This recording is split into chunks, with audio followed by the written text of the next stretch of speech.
लेकिन अगर आतंकवाद को ख़त्म करने की बारी आई तो मैं इजराइल के साथ हूँ। अगर आपने बात कही फिलिस्तीन की कि यहाँ पे कुछ देश के लोग फिलिस्तीन का समर्थन कर रहे हैं, देखो ये अपनी सोच है, लेकिन मैं एक चीज़ कहना चाहता हूँ, अगर आप फिलिस्तीन को अगर अपना बाप मान रहे हो तो भारत को भी अपनी माँ मानो। कहते हैं ना कि हम भारत को माँ नहीं मानते, हम भारत को माता नहीं बोलते, हमारे मजहब में अलाउ नहीं है। अगर आपके मजहब में अलाउ नहीं है तो आपके मजहब में ये कैसे आ गया कि फिलिस्तीन का समर्थन करना अलाउ है? नहीं, देखो इससे एक चीज़ तो मालूम पड़ गई कि जो ईरान है, ईरान न्यूक्लियर वेपन बना रहा था। देखो बहुत सारे लोग ना नैरेटिव फैला रहे थे भारत देश के अंदर कि ईरान जो है वो न्यूक्लियर वेपन नहीं बना रहा, ये तो अमेरिका है। जैसे इराक में सद्दाम हुसैन नाम करके एक व्यक्ति है, इराक में आपने देखा होगा इतिहास में कि पहले उनका देश खत्म करने के लिए झूठ बोला था अमेरिका ने कि केमिकल वेपन बना रहे हैं, ये बायोलॉजिकल वेपन बना रहे हैं, इससे देश को नुकसान है और देशों को। तो इराक के सद्दाम हुसैन को उड़ाया था। अब यही ईरान पे लगा रहे थे, विक्टिम कार्ड खेल रहे थे कि भाई ईरान को ऐसा नहीं करना चाहिए था, ईरान न्यूक्लियर वेपन बना ही नहीं रहा, ईरान बेचारा है, क्यों इतने वेपन्स मार रहे हो, क्यों इतनी चीज़ें कर रहे हो। तो ईरान के पास इतना तो साबित हो गया कि न्यूक्लियर वेपन है और ईरान तरीके से न्यूक्लियर वेपन बना रहा है। और मिडिल ईस्ट में आप देखोगे ना तो इराक के पास न्यूक्लियर वेपन, ना सऊदी अरब, ये दुबई वगैरह जितने भी मिडिल ईस्ट हैं, मिडिल ईस्ट में न्यूक्लियर वेपन है नहीं। और इजराइल भी तो यही कह रहा है कि अगर मिडिल ईस्ट में अगर किसी देश ने न्यूक्लियर वेपन बना लिए तो फिर सब देशों को न्यूक्लियर वेपन बनाने पड़ेंगे, उनकी मजबूरी है। डिफेंड कर रहे हैं, कह रहे हैं कि अगर कोई अपने सेल्फ डिफेंस के लिए बना रहा है तो क्या दिक्कत है इसमें? सेल्फ डिफेंस के लिए बना रहे तो फिर सब बनाएंगे, फिर तो चीजें बिगड़ जाएंगी। इजराइल तो इतना छोटा सा देश है, क्या है कि एक डायलॉग है ना कि छोटा पैकेट बड़ा धमाका, इजराइल वो है।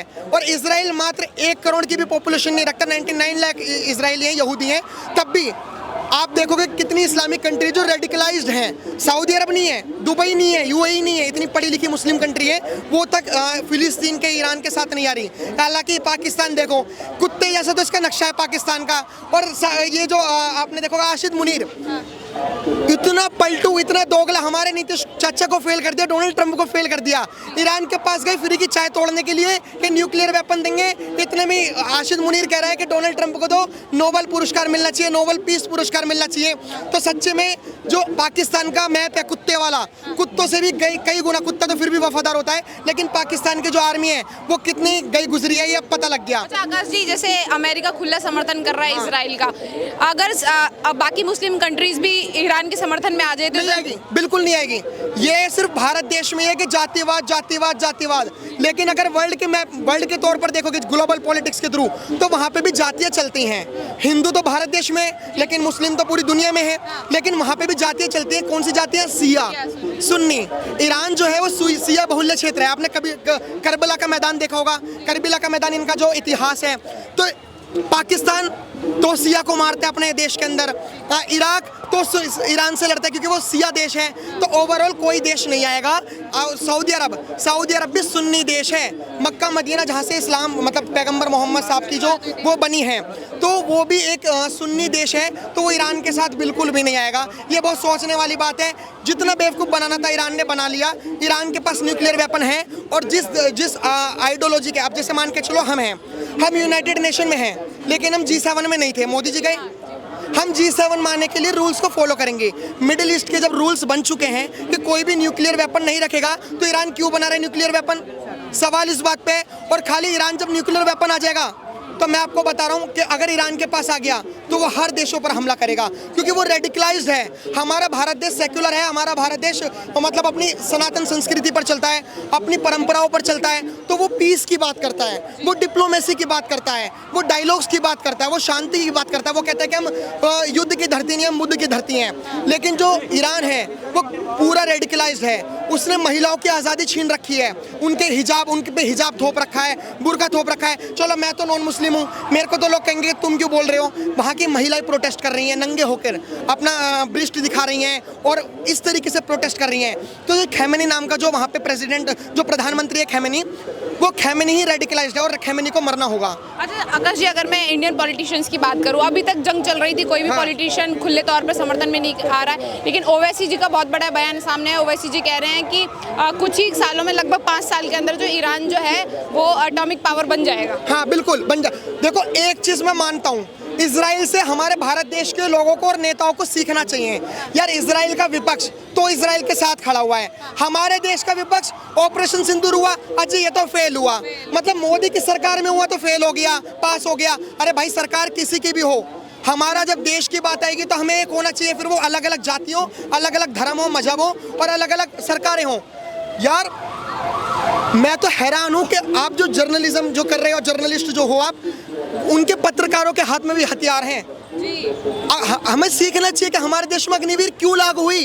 ये तो अब पता पड़ रहा है ऑपरेशन सिंदूर के बाद कि अग्निवीर में अगर बहुत सारे लोग अगर सेना में जाते हैं, डिसिप्लिन सीखते हैं और अपने हाथों में हथियार आते हैं, तो हम कैसे देश की सेवा कर सकते हैं। हमें बहुत कुछ सीखना होगा इस युद्ध से। सोनिया गांधी का भी रिएक्शन आया, वो कह रही है वो तो बस वो तो लोग सही कहते हैं, मैं मेरे को बोलना नहीं चाहिए, लेकिन सच बात तो ये है कि यार तुम वोट बैंक के चक्कर में कुछ भी करने के लिए रेडी हो। निर्मम लोगों की हत्या हुई, निर्मम इजराइल के अस्पताल पर बम गिरे, क्या वो निर्मम लोग नहीं थे?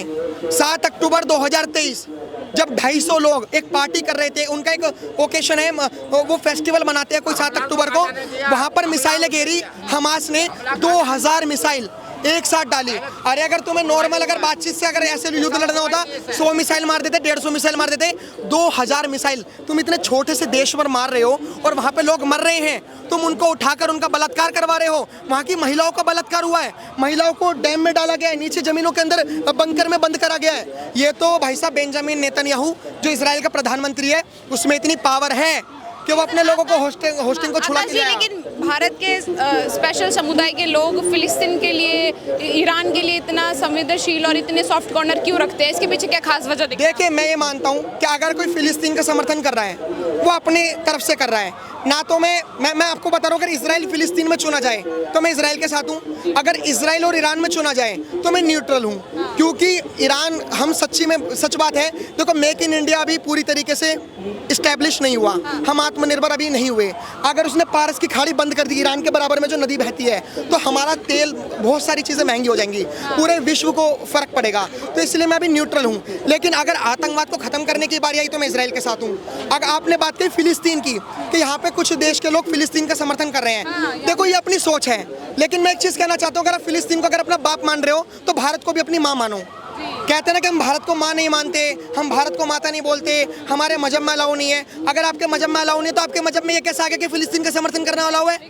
सर, दो देशों के बीच झगड़ा हो रहा है, लेकिन भारत में जो है यहाँ पे जनता दो टुकड़ों में बंटी हुई दिखाई दे रही है। सांप्रदायिक मतलब चीज़ें हो रही हैं यहाँ पे कि कोई फिलिस्तीन के साथ है तो कोई ईरान इजराइल के साथ है, ऐसी चीज़ें सिचुएशन बन रही है। हाँ देखो ये सिचुएशन तो मैं आपको बता रहा हूँ, इजराइल के साथ लोग क्यों खड़े हैं? लोग कह रहे हैं कि अंधभक्त तो इजराइल के साथ खड़े हैं। इजराइल के साथ लोग इसलिए खड़े हैं, ऑपरेशन सिंदूर हो, 1999 का कारगिल युद्ध हो, या फिर 1971 का युद्ध हो, हमेशा जितनी भी 1962 जो चाइना हमारे जो एक्साइज चीन जो हड़प लिया है उसने नेहरू जी की गवर्नमेंट में, जितने भी युद्ध हो, जितनी भी गतिविधियों आतंकवादी, इजराइल ने हमारा साथ दिया है। तो जो भारत देश के लोग जो इजराइल को समर्थन कर रहे हैं, उनकी सोच तो ये है कि हम भारत देश के साथ खड़े हैं। जो मुसलमान हैं और जो फिलिस्तीन का समर्थन कर रहे हैं, वो मजहब के आधार पर कर रहे हैं, तेरा मेरा रिश्ता क्या, ला इलाहा इल्लल्लाह।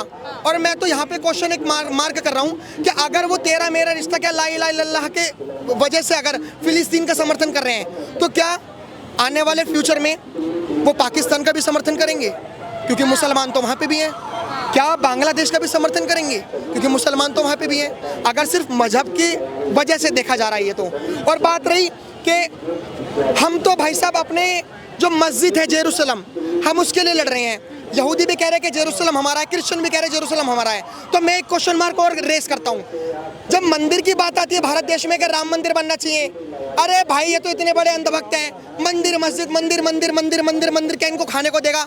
जब तुम एक धार्मिक स्थल पर भारत देश के लिए बोल रहे हो, तो पूरे विश्व में धार्मिक स्थल के लिए जो युद्ध हो रहे हैं, वर्ल्ड वॉर 3 की जो स्थिति बन रही है जेरूसलम को लेकर, तुम उसे क्यों नहीं छोड़ देते?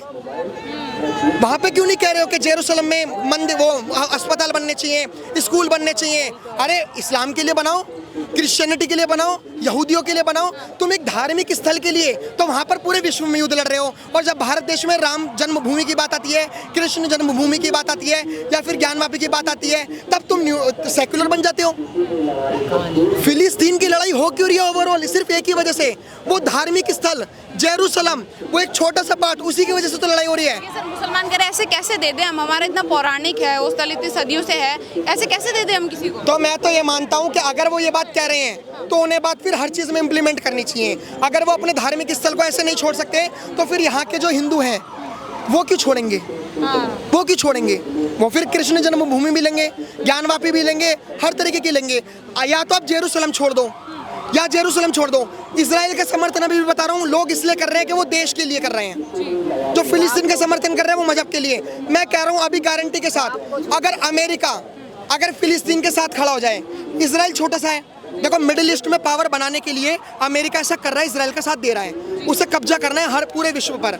लेकिन अगर मान के चलो कि अगर वो इजराइल का साथ ना दे, अगर वो फिलिस्तीन का साथ दे दें, तो क्या अमेरिका के लोगों का तब भी समर्थन करेंगे? यहाँ पे बहुत सारे क्वेश्चंस मार्क हैं। और भारत देश को अभी एक भारत देश के पास एक बहुत अच्छी अपॉर्चुनिटी है। अगर मेरी बात अगर बीजेपी के लोगों तक पहुंचे, क्योंकि मोदी जी तक तो पहुंचेंगे नहीं, तो मैं एक चाहता हूं कि लोग मोदी जी को बार बार टैग करके करते हैं कि आप मध्यस्थता करो। ये बहुत अच्छा मौका है। ईरान के साथ भी हमारे अच्छे रिश्ते हैं और इजराइल के साथ भी हमारे अच्छे रिश्ते हैं। हाँ, हो सकता है कि डोनाल्ड ट्रंप के नसीब का जो वो हो नोबेल पुरस्कार, वो हमारे भारत देश को मिल जाए। ये बात मेरे को बहुत दुख हुआ जो आपने क्वेश्चन पूछा। पता नहीं मेरी आंखें नम हो रही है नहीं हो रही, लेकिन मैं एक चीज़ कहना चाहता हूँ कि जो विपक्ष के लोग हैं, पूरा विपक्ष नहीं, कुछ विपक्ष अच्छा है, अगर वो पिंच नहीं मारते तो शायद मोदी जी भी नहीं कहते कि मध्यस्थता करें। लेकिन जो ऑपरेशन सिंदूर पे सवाल उठाते हैं, स्पेशल समुदाय की बात करते हैं, मैं चाहता हूं कि मोदी जी आप हमारे से इतना टैक्स लेते हो, खून पसीने की मेहनत है, इतना रुपया कमाते हो, एक काम करो, एक फ्लाइट में सीट्स बुक करो उन नेताओं के लिए जो ईरान का समर्थन कर रहे हैं, और उनको ईरान में भेजो ताकि वो ईरान के लिए लड़ें और करें, इजराइल के खिलाफ लड़ें। मैं कह रहा हूं उनको इजराइल और ईरान के बॉर्डर पे भेज दो, बॉर्डर तो खैर नहीं है, लेकिन ईरान और पाकिस्तान के बीच बॉर्डर में भेज दो, ईरान और अफगानिस्तान के बीच में बॉर्डर में भेज दो, करो, ऐसा करो। मैं तो चाहता हूं कि हमारे देश का जो सवाल उठाता है ऐसे अटपटे, उनको ईरान में भेजा जाना चाहिए, फिलिस्तीन में भेजा जाना चाहिए और इजराइल के बॉर्डर पे खड़ा करना चाहिए। मारो इजराइलियों को, मारो, खड़ा करो प्लीज, रिक्वेस्ट है। हमसे पैसे ले लेना, हम फंड देंगे। आप एक QR कोड लागू कर दो, 500 1000 रुपए हम देंगे, और इजराइल और फिलिस्तीन के बॉर्डर पर हमारे देश के विपक्षी नेता जो हमारे देश के लिए सवाल उठाते हैं उनको भेज दो, वो लड़ेंगे। क्योंकि मुझे उनके अंदर एक फ्रीडम फाइटर की छवि दिखती है। मुझे ऐसा लगता है कि देश को जिस तरीके से आज़ाद हुआ उस तरीके से ये भी कर सकते हैं। बहुत बहुत धन्यवाद।